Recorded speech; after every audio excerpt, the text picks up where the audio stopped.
नमस्कार, आपके साथ मैं हूं जीनत सिद्दीकी। हमारी इस खास पेशकश में आप सभी का स्वागत है। चुनावी मौसम शुरू हो चुका है। चुनावी माहौल में सियासी समीकरण लगातार बदलते जा रहे हैं। एक तरफ जहां टिकटों के बंटवारे को लेकर पार्टी में घमासान मचा हुआ है, तो वहीं पार्टी अपने उम्मीदवारों का ऐलान भी कर रही है। इस दौरान राजनीतिक समीकरण भी लगातार बदल रहे हैं। एक दूसरे से मुलाकातों के दौर में पटखनी देने का सिलसिला भी जारी है। ऐसे में माहौल पूरी तरह से रोचक हो गया है। फिलहाल सत्ता की दौड़ में सफल होने के लिए टिकटों के बंटवारे का गुणा गणित लगाकर हर कोई जीतने की कोशिश कर रहा है। तो शुरू करते हैं आज इस खास पेशकश में।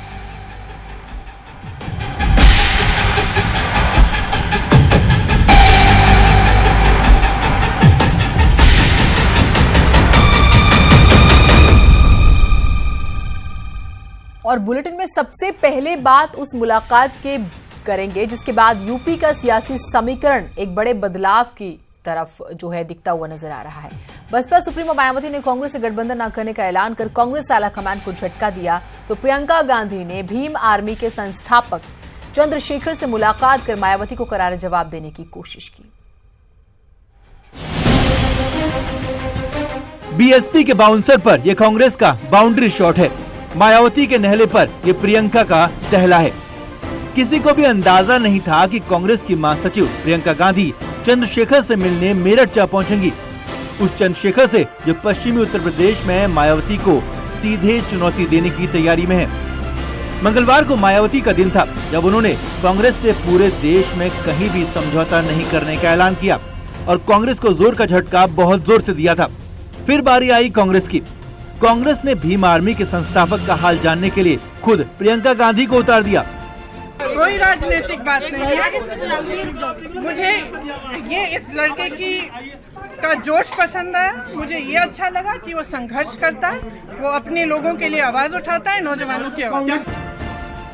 मंगलवार को मायावती के झटके से तिलमिलाई कांग्रेस ने सियासी मजबूरियों का हिसाब लगाया।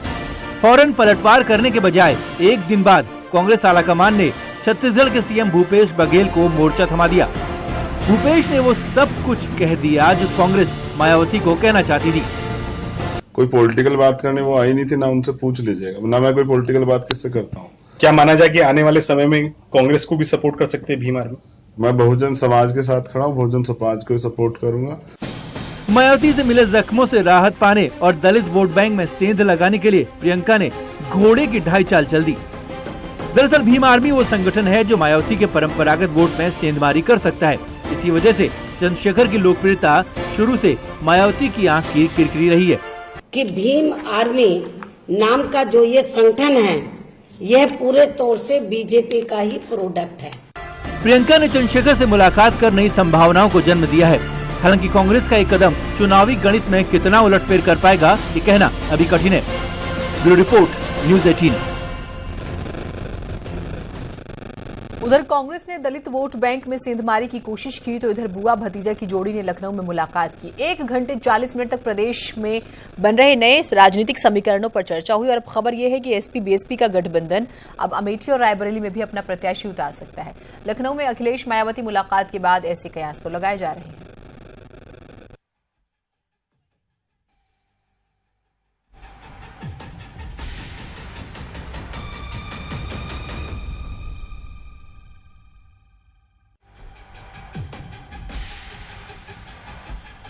तो बीएसपी ये माना जा रहा है कि अमेठी रायबरेली में जो गठबंधन है सपा बसपा का, ये जो है अपने प्रत्याशी उतार सकते हैं क्योंकि नाराज हैं। उन्हें डर है कि दलित जो वोट बैंक है उसमें सेंधमारी की कोशिश कांग्रेस की तरफ से हुई है। आज बीएसपी की अहम बैठक भी है जिसमें सभी जोनल कोऑर्डिनेटर और प्रभारियों को बुलाया गया है। बताया जा रहा है कि इस बैठक में उम्मीदवारों के नाम पर मंथन होगा। साथ ही बीएसपी जल्द ही उम्मीदवारों की लिस्ट जारी कर सकती है।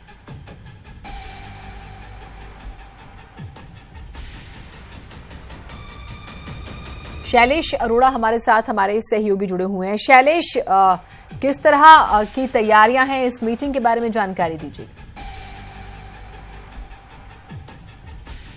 जीनत, आज की जो बैठक है बसपा की, इसके ऊपर सभी की निगाहें टिकी हुई हैं क्योंकि सपा अपनी टिकट जारी कर चुकी है, कई इसके बाद कांग्रेस अपनी 2 सूची जारी कर चुकी है और अब भाजपा और बसपा पर सबकी निगाहें टिकी है, जिसमें से बसपा की आज जो बैठक होगी इसे लेकर काफी मंथन होगा टिकट को लेकर।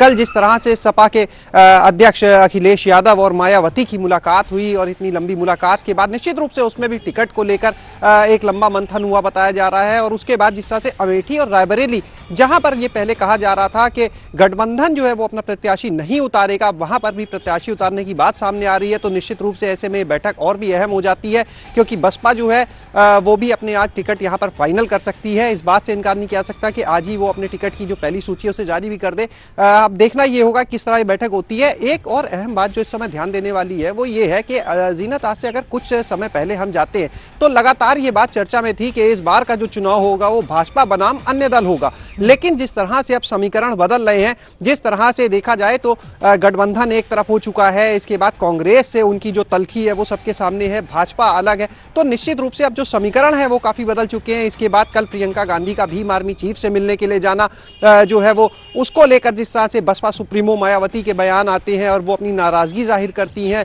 वो सामने आना। और उसके बाद अभी तक जो गठबंधन ये कह रहा था कि वो कांग्रेस की जो सीटें हैं वहां पर अपना प्रत्याशी नहीं उतारेगी, वहां पर भी प्रत्याशी उतारना, तो निश्चित रूप से जो इस बार का चुनाव है काफी दिलचस्प होता जा रहा है और जो लड़ाई है वो काफी जोरदार होती जा रही है। सभी की निगाहें इस पर टिकी हुई हैं। अब देखना यह होगा कि आज की जो बैठक है उसके बाद किस तरह के निर्णय लिए जाते हैं और किस तरह से जो टिकट का बंटवारा है वो किया जाता है। एक चीज और ध्यान देने वाली है, अभी हाल ही में एक पत्र जो है वो भाजपा सांसद साक्षी महाराज का सामने आया। उस पत्र में अगर देखा जाए तो सबसे अहम बात यह थी कि उन्होंने अपने कार्य जो उन्होंने अपने इस 5 साल में काम किए उन्हें नहीं गिनाया था, बल्कि जो जातिगत वहां का समीकरण है उसको बताने की कोशिश की थी। तो निश्चित रूप से ये अकेला उनका मामला नहीं है, जो अन्य दल भी हैं वो भी इन बातों पर काफी ध्यान दे रहे हैं कि किस क्षेत्र का क्या जातिगत समीकरण है, वहां पर कौन सा प्रत्याशी विरोधी दल उतार सकते हैं। इन बातों को ध्यान में रखकर सभी दल जो हैं वो अपने टिकट फाइनल कर रहे हैं। तो काफी मंथन किया जा रहा है और निश्चित रूप से इस बार बाकी दल भले ही अलग अलग लड़ रहे हो, लेकिन एजेंडा जो है वो सबका कहीं ना कहीं एक ही है, भाजपा को